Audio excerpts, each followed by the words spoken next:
Bienvenidos. Hoy nos adentramos en una historia familiar que cruza océanos y generaciones, guiados por el primer capítulo de Nicosia al pueblo la toma, una obra de Rosa Lidia Palacios Raspanti. Una investigación realmente fascinante. Sí, nuestra misión es explorar los orígenes de la familia Raspanti.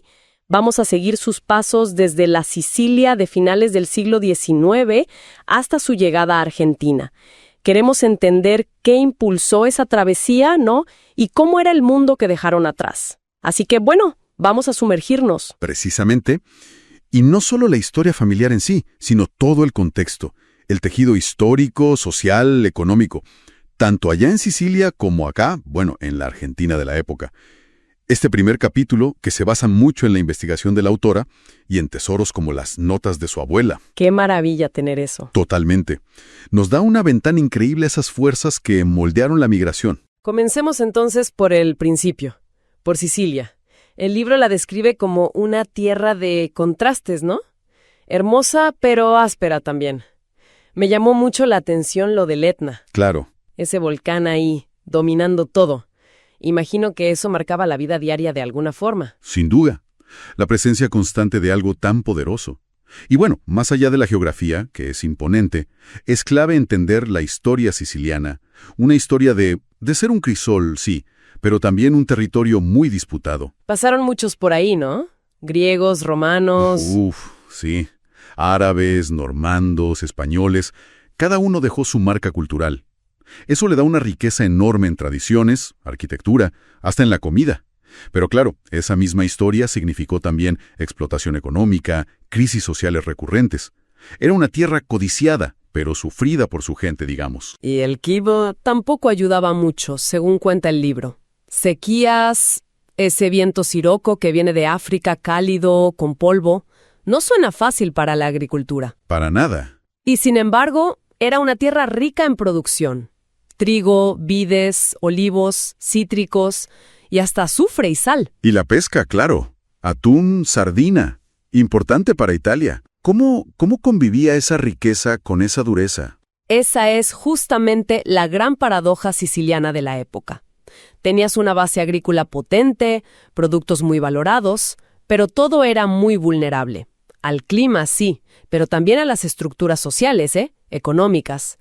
Había riqueza, pero no llegaba igual a todos, especialmente al campesinado. Entiendo. Y dentro de Sicilia, la autora nos lleva al corazón de la isla, Nicosia, en Enna. Ese es el terruño específico de los abuelos de la autora, Salvatore Raspanti Escardino y Rosa Antonia Rizzolo Botrico. Nicosia. Me encantó el apodo que menciona, la Città dei 24 varones. Sí, suena a historia antigua, ¿verdad? Totalmente. A poder feudal concentrado. Y habla del patrimonio. La Catedral de San Nicolò, Santa María Maggiore, debieron ser el escenario diario de Salvatore y Rosa, mucho antes de pensar en cruzar el charco. Claro. Y hasta el detalle del dialecto local, esa variante siciliana, el ejemplo de decir Tufania por Epifanía, te mete de lleno en esa cultura específica. Exacto. Y eso es lo valioso de estos detalles, ¿no? La historia de conquistas, la economía agridulce, la arquitectura, hasta una palabra en dialecto. Todo eso reconstruye el mundo que llevaban adentro los emigrantes. Te ayuda a entender qué era hogar para ellos. Justo.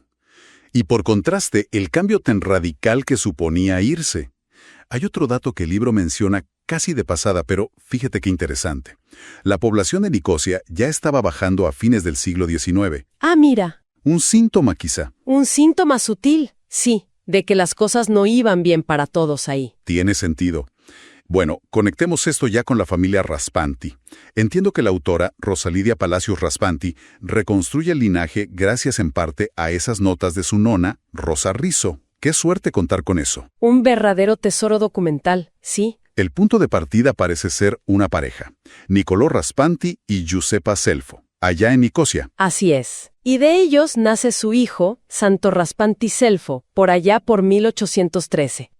Y acá la investigación documental se vuelve crucial. El hallazgo del acta de defunción de Santo, de 1886, es como una llave maestra. ¿Por qué? ¿Qué reveló? Bueno, no solo confirmó cuándo murió, sino que permitió identificar a sus padres, Nicolò y Giuseppa, y además desentrañar su propia historia matrimonial, que resulta ser bastante particular. Particular. A ver. Ah, ya veo. Tuvo 2 matrimonios. Exacto. Primero con Arcángela Bruno.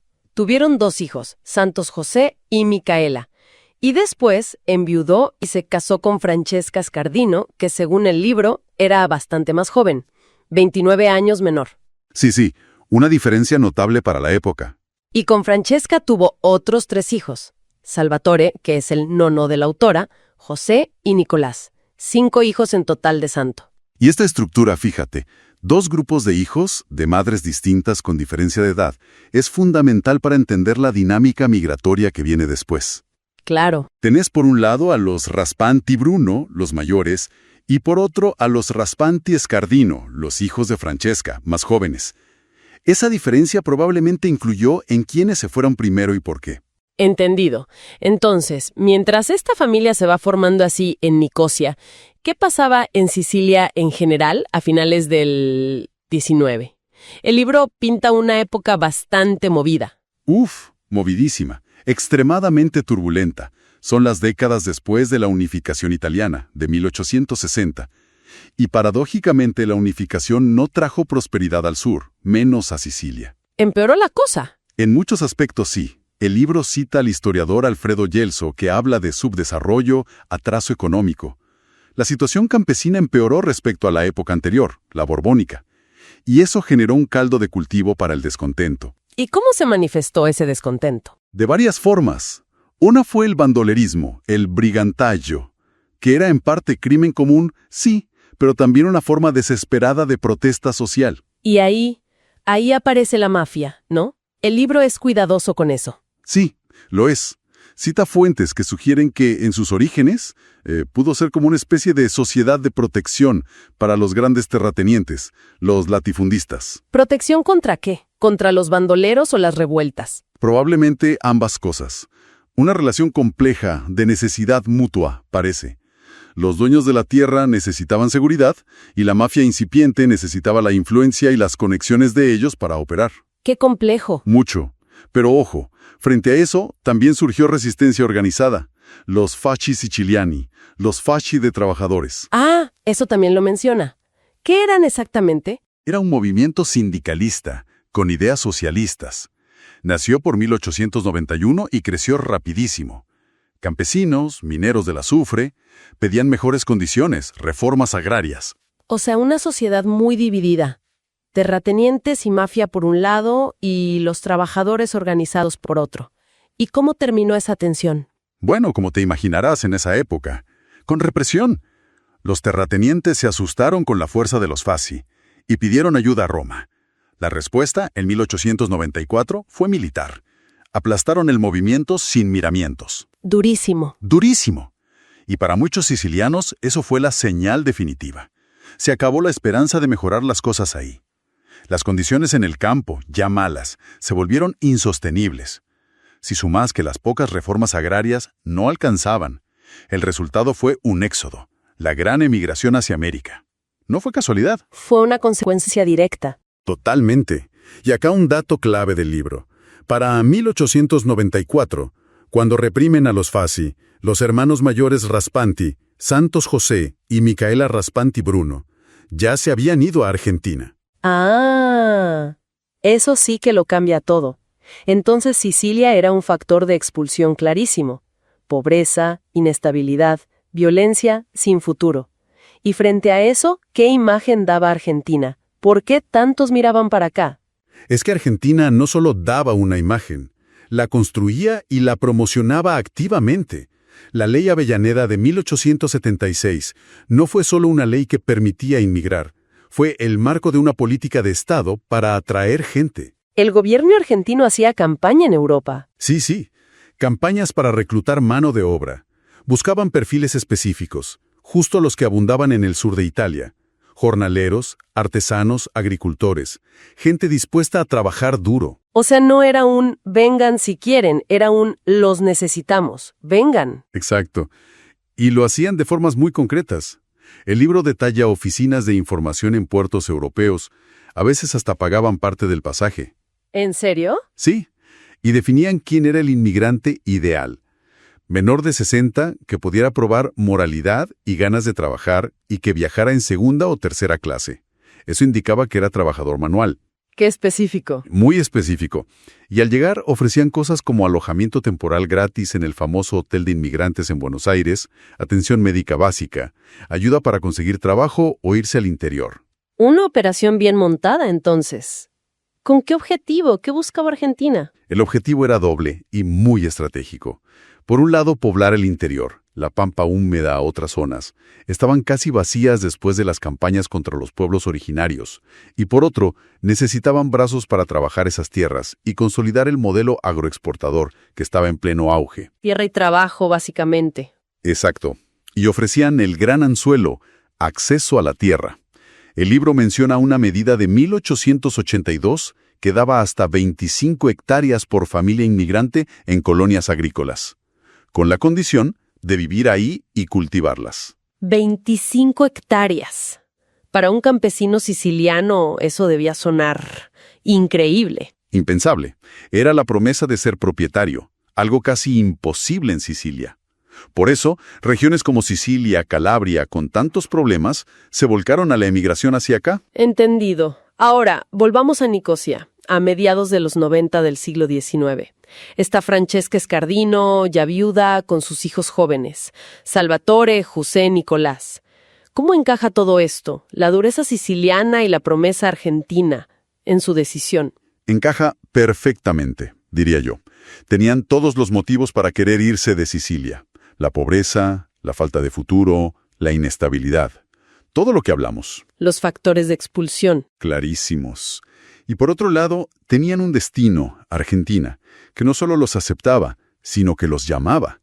Les ofrecía trabajo, tierra. La promesa... Los factores de atracción. Exacto. Pero falta un elemento, que suele ser el decisivo, el factor humano. Sus medio hermanos mayores, Santos José y Micaela, ya estaban en Córdoba. Ah, claro. La familia que ya cruzó. Eso es. Imagínate las cartas que llegarían, contando cómo era la vida acá, quizás adornando un poco, ¿no? Pero dando un punto de apoyo, una red familiar al otro lado del mundo. Ese contacto seguro fue clave para que Francesca y sus hijos se animaran a dar el salto. Es la combinación perfecta de push y pull, como dicen, pero con el calor humano de la familia esperando. La decisión de emigrar nunca es fácil, pero acá se ve clarito cómo se teje con necesidad, esperanza y esos lazos familiares.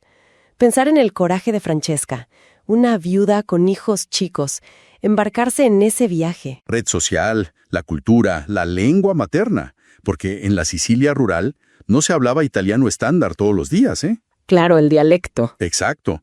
Enfrentarse a lo desconocido con la fe puesta en las noticias de los que ya estaban acá y en las promesas de un gobierno lejano. Y con esa imagen tan potente de decisión y valentía, cerramos esta primera exploración de los orígenes de la familia Raspanti, basados en el capítulo inicial de Nicosia al pueblo la toma, de Rosa Lidia Palacios Raspanti. Viajamos a esa Sicilia compleja de fines del XIX y vimos la promesa que fue Argentina para tantos. Vimos cómo la historia chiquita, la de una familia, se entiende mucho mejor cuando la pones en el marco de la historia grande, ¿no? Las corrientes económicas, sociales. La decisión de emigrar, como lo muestra este capítulo, es una encrucijada. Se cruzan la necesidad, a veces la desesperación, pero también la esperanza y la fuerza de los afectos que tiran desde lejos. Nos queda resonando eso, la magnitud del desarraigo. Voluntario, sí, pero forzado por las circunstancias. Dejar todo por un futuro incierto, pero que se imaginaba mejor. Y nos lleva a pensar cuántas de estas historias de búsqueda, de rupturas, de empezar de nuevo, viven todavía en nuestras familias, en nuestras comunidades. Quizás con otros orígenes, otros destinos, pero con ecos de esa misma búsqueda humana tan fundamental. Sin duda algo en qué pensar.